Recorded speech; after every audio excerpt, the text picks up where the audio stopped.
Man and society. So, what is society? Society refers to a large, independent, and organized group of people living in the same territory and sharing a common culture and heritage. People in society pass on knowledge, skills, and habits to one another through their many daily interactions. These relationships are frequently governed by written rules and unwritten rules that represent the members of society's shared ideas, views, and values. Society can take many forms and has evolved to develop various characteristics. So I will now briefly discuss each type of society. First, the hunting and gathering societies. This type of society is the simplest and earliest that adopt a lifestyle dependent on resources readily available from the surroundings. Because they use the most basic technology, these societies are generally referred to as primitive. So nomadic tribes such as the San in Africa and the small tribes located in distant locations around the world are examples of hunting and gathering societies. Second would be the agricultural societies. These societies are those engaged primarily in agricultural activities such as farming, fishing, and livestock raising as a primary way of life. Third would be industrial societies. So these societies are centered on mechanized production and the exchange of goods and services. Fourth are the modern societies, which are technologically advanced societies characterized by industry, mass production, and advanced communication and transportation. Fifth would be the virtual societies, which are made up of people gathered together through specific online platforms. Such society is not bound by geography and are made up of people from varied social backgrounds. Social media, online games, and other online platforms are examples of these virtual societies. So, social philosophy focuses on studying society and its influence on the human person. It applies philosophical concepts in a social context and looks into how social interactions shape people's perception, experience, ideas, and values. Topics related to social philosophy include social ontology, social ethics, democracy, human rights, equality, and justice. The ideas and discussions in social philosophy often influence other social sciences such as psychology, political science, sociology, and linguistics. So, how is society formed? Humans are considered to have a natural tendency to cooperate and organize, and society is the natural outcome of this human tendency to socialize. So, during the Enlightenment, social philosophers ponder on the natural laws that govern human societies. And in their discussion, several philosophers put forth their ideas regarding the formation of societies. So, Enlightenment philosophers such as Thomas Hobbes, John Locke, and Jean-Jacques Rousseau were among the most prominent social theorists who tackled the origins of human society. So, in order to fully understand the true character of society, they imagined human as living in a so-called natural state, removed from modernity and civilization. Examining humans in their natural state afforded these philosophers an opportunity to discuss the origins of society and relate them to other concepts such as man's intrinsic nature and liberty. So various views emerged to explain the developments that brought about the emergence of human society. And for Thomas Hobbes, man in his natural state is governed by his desires, and this often led to conflict with his fellow men. Society, therefore, is the means by which men seek to control their natural tendencies and impose order. So individuals who establish societies enter into a social contract, an agreement where individuals sacrifice some of their wants and submit to a higher authority. So in this way, society is able to function and meet the needs of the many, ensuring the survival of humanity. Next would be John Locke, who proposed his own ideas on the social contract with a different assumption. Unlike Hobbes, Locke considered man in his natural state as more cooperative and reasonable, and that society is formed through the consent of the individuals that organize it, a concept known as the consent of the governed. So Locke's social contract is a covenant among individuals to cooperate and share the burden of upholding the welfare of society. Also, the authority established to run society should reflect the ideals of the people who organized it. Should this authority fail to uphold its obligation or live up to the ideals of the people, it will be discarded and replaced with a new one. Jean-Jacques Rousseau's ideas on the social contract led him to advocate the concept of the general will. Rousseau believed that even if the people are the ones who organize society and establish an authority or government, in extreme cases the government is able to impose its will on the people. And this is based on the assumption that the people have empowered the government to act on their behalf. And that it is considered to be the best judge of what is most beneficial for society. So more recent views on the social contract give emphasis to individual decision making in society. So John Rawls, for example, redefined the social contract and explained that human beings approach social cooperation in a rational manner in order to meet their individual self-interests. Rawls introduced a version of the natural state, which he called the original position, to explain social formation. He imagined humans as having a veil of ignorance or no knowledge of one's own characteristics such as gender, race, or social status. So in this state, humans would naturally seek a just and fair society in an effort to look out for their own interest. So David Gauthor described man's self-interest as a significant factor in building and maintaining societies. People choose to cooperate since it is beneficial to meet their self-interest, but this selfish interest benefits society as a whole, since the action of individuals in meeting their individual needs also further the interest of the other members of society. So can society influence a person? If yes, how does society influence the person? Let's look at this video of the Stanford prison experiments. In 2015, the Stanford prison experiment was released in theaters. The movie detailed the infamous 1971 experiment in which 24 college students were put in prison. Now, while the experiment was supposed to last for 2 weeks, it was terminated after 6 days due to psychological effects that it was having on both the guards and the prisoners. So what actually happened during the Stanford prison experiment? Why is it so infamous? And does the movie get everything right, or is it just a dramatization? This video will briefly explain the experiment, its impact on the world of psychology, and the controversy that it's facing 45 years in the future. So, first off, what is the Stanford prison experiment? After Milgram's experiment rocked the world of psychology, many people were left with questions about obedience, power dynamics, and the abuse of power. Philip Zimbardo, a professor at Stanford, wanted to then explore these questions further, and with a grant from the Navy, Zimbardo set up something called the Stanford Prison Experiment. He wanted to see, could a person's role influence their behavior? Zimbardo and his team interviewed 70 applicants at Stanford who were willing to participate in the study for 14 days and receive $15 a day.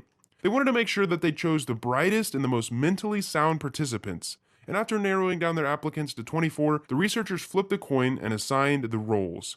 Half of the participants would be prisoners, and the other half would be guards. Now, the researchers then set up a basement at Stanford to make it look like a real prison. They were very serious about treating the experiment like a simulation. Prisoners were actually arrested in public and taken into prison. They were even booked, fingerprinted, and strip searched. Now, Zimbardo's team also gave prisoners numbers that were meant to be used instead of their real name. They claimed that it would help give the prisoners a sense of anonymity and help the experiment. Guards had pretty much free reign over how they could treat the prisoners, while they had two main rules. They could not hit the prisoners, and they could not put prisoners in solitary confinement for more than an hour. Philip Zimbardo played the role of the prison superintendent. His graduate students and research partners also played roles as members of the parole board and the prison warden. Prisoners were tasked with certain activities like writing a letter home to their visitors and making a case to the parole board about why they should be let off. Guards also subjected the prisoners to counts, in which they forced the prisoners to do jumping jacks, push-ups, and other degrading tasks. Now, it did not take long for these guards to start to abuse their power. Within one day, a guard actually hit one of the prisoners with his nightstick. On the second day, the prisoners tried to rebel, and so their beds were taken away. To punish these prisoners, the guards shot a fire extinguisher into the cell. Guards used physical and psychological abuse, including things like sleep deprivation, to punish and intimidate the prisoners throughout the study. The prisoners were forced to wear dressings and stocking caps the whole time. And at some point, the guards would put bags over the prisoners' heads. And since the study has ended, it has since been compared to actions at the Abu Ghraib detention center. Zimbardo has written about the case and its parallels to the prison experiment since. So why did this experiment get shut down? Well, very quickly, the guards started to abuse their power. The prisoners started to spiral. On the third day, prisoner number 8612 started to cry and scream uncontrollably. He threatened to harm himself and call a lawyer. To avoid potential psychological damage or a lawsuit, he was let go. 2 other prisoners were let go in the next 2 days. One actually refused to eat. And on the 5th day, Zimbardo's girlfriend, which was actually his former student, came to visit the experiment. Zimbardo and his team had been monitoring the experiment and playing their roles in it 24/7. And when she saw the horrors that was going on in the prison, she asked Zimbardo to end the experiment immediately. She even threatened to break up with him. Well, eventually on the 6th day, he ended the experiment. This experiment showed the world how quickly people can abuse power when it's given to them. But it remains as one of the most controversial experiments in the world of psychology. And there's a few reasons why. The first one is obvious, and it's the case for psychological abuse that the prisoners endured during the study.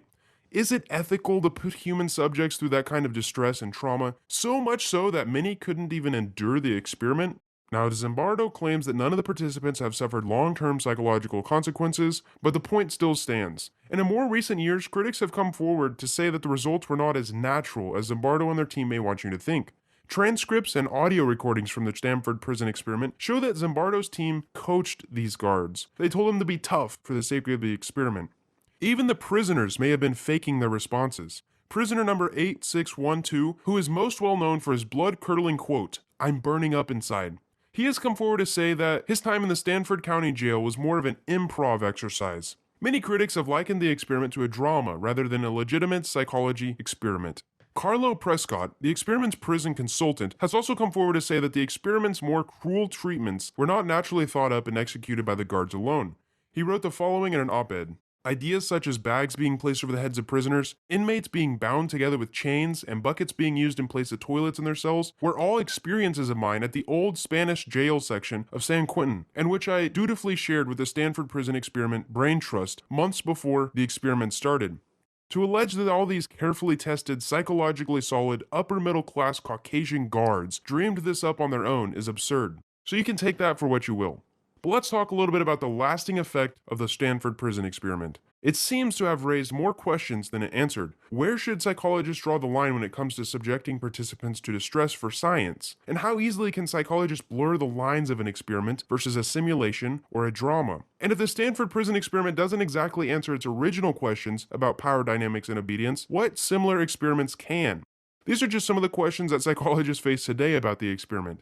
Anyways, I hope you enjoyed this video and learned something about the Stanford prison experiment. If you have any questions at all, feel free to leave them below, or you can watch the rest of my videos on social psychology to learn a little bit more about how the human psyche works.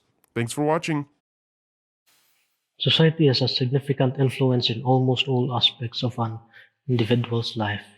Becoming part of a group can often result in significant changes in the prevailing behavior of an individual. Through socialization, it is the process by which an individual learns the prevailing behaviors, attitudes, and values within his society. Through that, a person adopts a set of ideals and behavior considered appropriate within his own society. It's eventualized. Someone even said that if you were born in Germany during Hitler's time, you will likely become one of the Nazis who support Hitler. It's unbelievable thinking about it. So there's this common quote, you will become the 5 person you spend regularly. Agents of socialization are groups, ideology, or persons that can mold the personality of the individual. This includes various social institutions such as the family, community, school, government, church, and even mass media. So they can influence people. So they are called agents of socialization. So socialization is a continuing process that permeates through almost all aspects of human interaction. Though individuals retain their own unique traits, society directly and indirectly influences certain aspects of individual behavior, which results in some change in a person's view and behavior. Cultural influences in society also affect individual behavior. So Western society is recognized to be more individualistic and secular, and Westerners often embody these values in their behavior. Thus, Westerners are more likely to be seen as being assertive and direct in their dealing with others. So Asian societies are more rigid and formal in their social dealings as they value respect, familial relations, and social status. This in turn is seen in the behavior of most Asian people who approach social interactions with a degree of deference toward other people. So, how does our own society define our identity as Filipino? So, yeah, the national motto of Philippines is Makajus, Makatao, Makakalikasan, at Makabansa. So aside from that, our own Filipino society, like any society, has their own set of social values that govern our everyday interactions and define our character as uniquely Filipino. So evident in Filipino society is the great importance attached to harmonious relationships. So relationship among family members is very close, and this implies to the members of the extended family. So community relations are also defined by the desire to establish and maintain smooth interpersonal relationships. So anthropologists and sociologists identify several traditions that contribute to harmonious relationships within Filipino society, such as pakikisama, pakikipagkapwa-tao, utang na loob, damayan, and bayanihan. So these traditions contribute to a strong sense of community among Filipinos. Though technology, internet, and globalization introduced new changes into the Philippine society and culture. So the world became more interconnected through the internet and social media, and that affected some of the Philippine culture. It transformed some aspects of Filipino life. For example, views on marriage, relationships, and the role of women in society have changed due to the Western ideas. Growing global interaction in today's modern society will influence more changes in Filipino and Asian societies. And this may soon form into a global village with a global culture. And also, I believe that Asian culture will also bring some changes to Western culture. Okay, aside from those, religion also occupies an important role in Filipino society. So, particularly, majority of Filipinos profess the Christian faith, and religion has a significant influence in many traditions and practices, such as the fiesta and the celebration of religious feasts like Christmas and the Holy Week. So, religion and also influences Filipino ethics and morality, which are considered to be family centered and conservative.